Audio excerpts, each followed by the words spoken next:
This episode of It's the End of the World as We Know It and I Feel Fine was made possible by contributions from slaves like you. Thank you very much.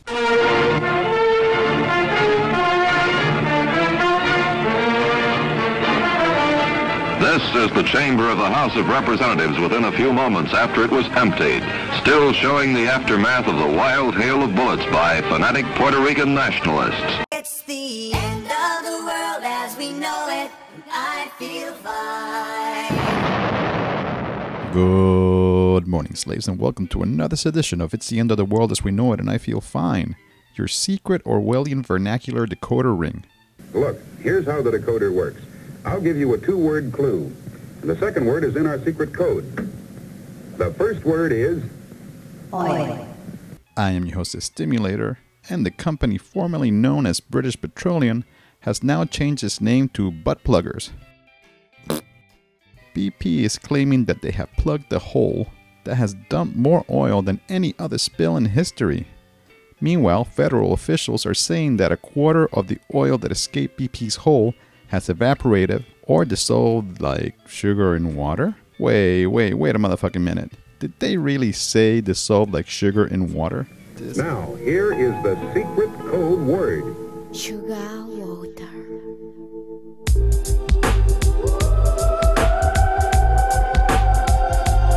But the useless, crotch-sniffing fuckbags, also known as the mainstream media, have also been drinking the sugar water. While a ruptured pipeline in Michigan dumped over 18,000 barrels of oil into the Kalamazoo River, those sellouts who call themselves journalists failed to mention one little motherfucking detail. Enbridge, Canada's largest pipeline company, it's the biggest shipper of crude from Alberta's oil sands. The psychopaths who own the busted sugar water straw are the same pieces of shit who are building the Clipper pipeline, a gigantic metal cock that will bring sweet, tasty sugar water From the motherfucking tar sands into the U.S. We've been working on the concept around Gateway for 8 or 9 years now, actually, and it's driven primarily by a desire for Canadian producers to broaden out their markets, to be able to access tidewater and to get into Southeast Asian markets. To top it off, Enbridge is also planning to bring that tasty, refreshing blend to Asia via the Gateway pipeline, another penal extension that will cut across British Columbia. The bad news for Enbridge is that there is a pipeline bomber on the loose, not too far from where the ginormous fallows will enter into BC.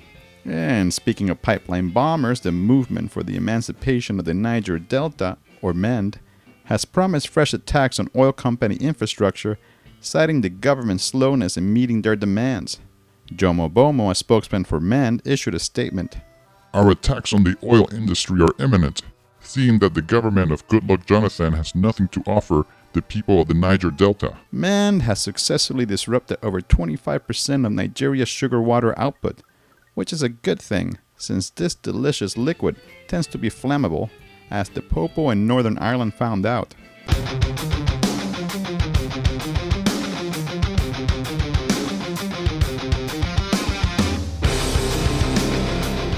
Poor Irish Catholics battled the pigs as the newly empowered Northern Irish swine protected British loyalists while they attempted to commemorate the anniversary of their collective sellout. The motherfucking resistance hurled Molotov cocktails, rocks, and set cars on fire to block the roads. Reports indicated that over 20 pigs were hurt in the multiple nights of rioting.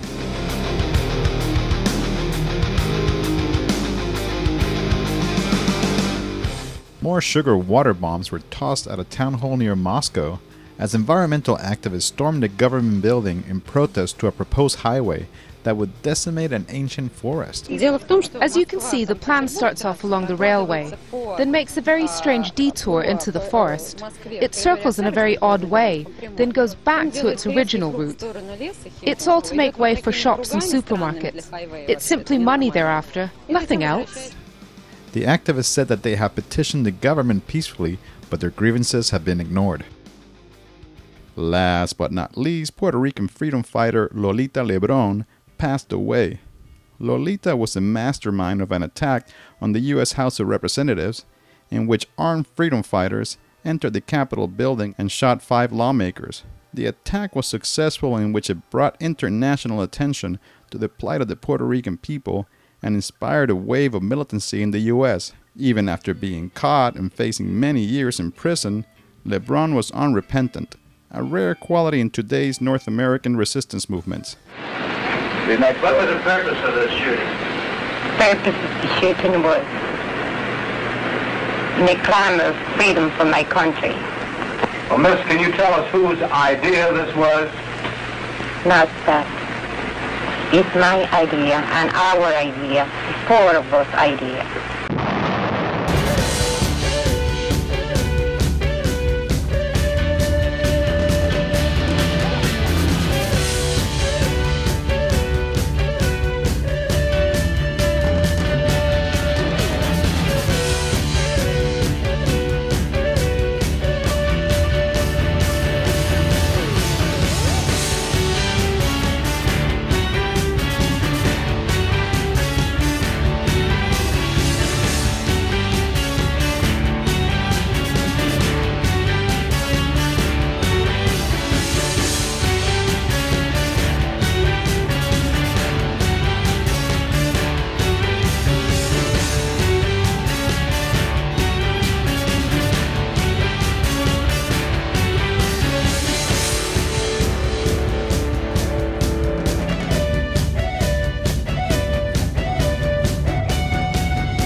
G20 rebellions of 2010 have been a source of inspiration to freedom fighters everywhere. Very few people thought that this type of street takeover could happen in the North American fortress, but alas it did.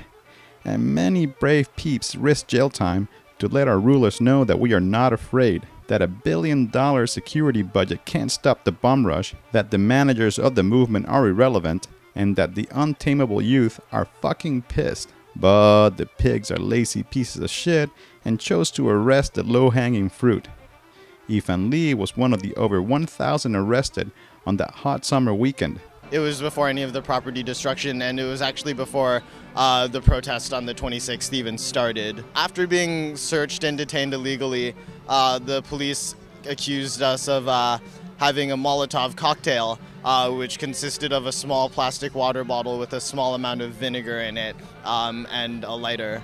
Yep, M.E.N.D was subjected to all kinds of bullshit for having one ingredient for his now famous Food Not Bomb salad dressing. I was put in the temporary holding facility in the film studio. I spent time in the courthouse and I spent time in the prison. Out of the three, the temporary holding cell was the worst. I mean, I'm sure there's many of these stories that have come out, but they had the air conditioning on full blast. A lot of people were coming in wet. It was cold. They wouldn't give us blankets or anything. You know, you would have to beg like 20 people for food or water or toilet paper before they'd bring it to you 5 hours later. Also arrested before the street mayhem happened was Alex Hundert, an organizer for the anti-G20 protests and a member of AWOL. Hey Alex, how the fuck are you? All things considered, I'm doing alright. So, lay it on me. The pigs raided your place the morning before the Black Bloc did its thing. What's the fucking story? So my house was raided as part of a series of preemptive raids before the actions on the street even happened. And, 4 a.m. before the sun had even come up, the police came through the door with, gangbuster style with a battering ram. And I sent pieces of the door flying over my head. And guns drawn, pointed at us. Lots of yelling, lots of shouting. Big tough cops. And yeah, it was pretty intense. It was a pretty serious raid. It was kind of straight out of the movies. And then they had us shipped to the makeshift detention center. And by Saturday late afternoon, we were already in prison and kind of missed everything that happened on the streets that day. We'd already been taken out of the picture, so to speak. A bunch of the people charged with conspiracy are alleged members of a group called Southern Ontario Anarchist Resistance. Is this roundup of radicals a witch hunt against anarchists? I mean, there's definitely a degree of that, of targeting of anarchists specifically, but I think it's important to recognize that it's not only anarchists who have been targeted. It's community organizers of various stripes, and that it's not even just organizers who have been targeted by the G20 security machine. There's been lots of targeting of homeless people in the lead up. there are people in jail. Some of the people who have been targeted are people with mental health concerns. There's been targeting of young men of color as they've released these so-called G20 most wanted lists. And, you know, and I think it's also important to recognize that this kind of targeting happens every day amongst, you know, any community of people where there is an essential challenge posed to you know, an assumed way of life and to, you know, the dominant norms. I think people who challenge that are always targeted.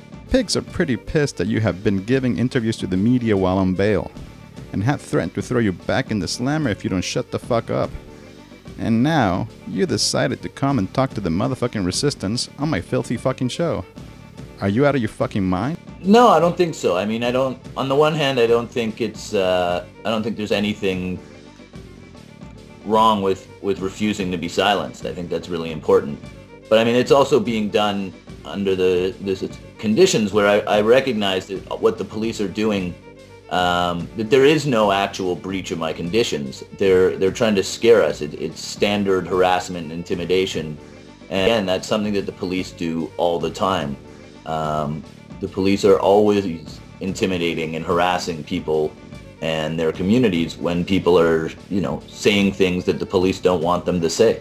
Do you think that this roundup of anarchists will have a chilling effect on the motherfucking resistance? I actually think it's going to have exactly the opposite effect. I think that anytime that the police, in a state like this one, anytime the police try to take people's voice away, that what's going to happen is the resolve of those people is going to be strengthened.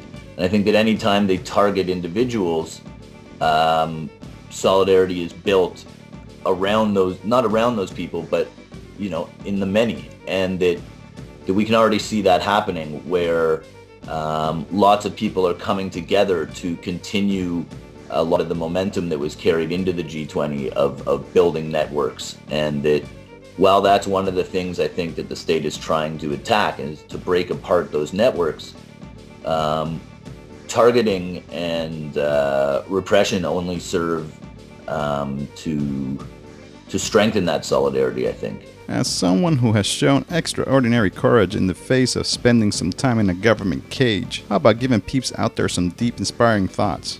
Well, it's important to refuse to be silenced through all of this.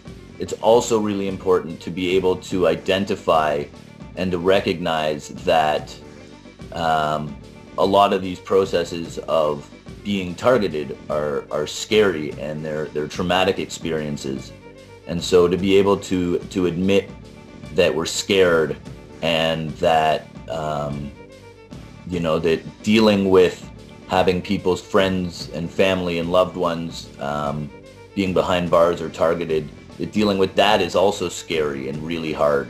So I just wanted to make sure that I had thanked all the people out there, you know, really across the country who are doing support work for not just those of us facing the serious conspiracy charges, but all, you know, 300 people who are facing charges of one kind or another stemming from the G20.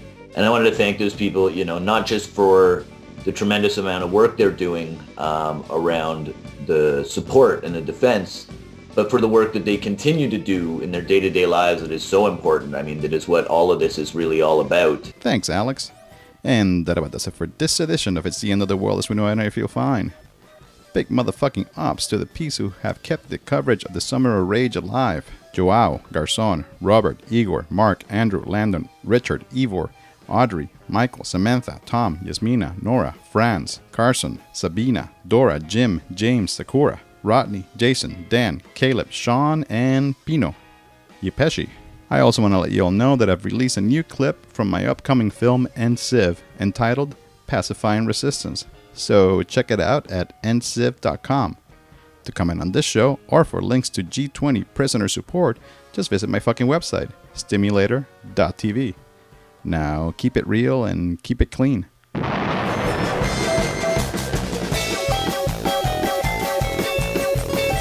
Remember, kids, you can podcast high-quality video of this show at submedia.tv.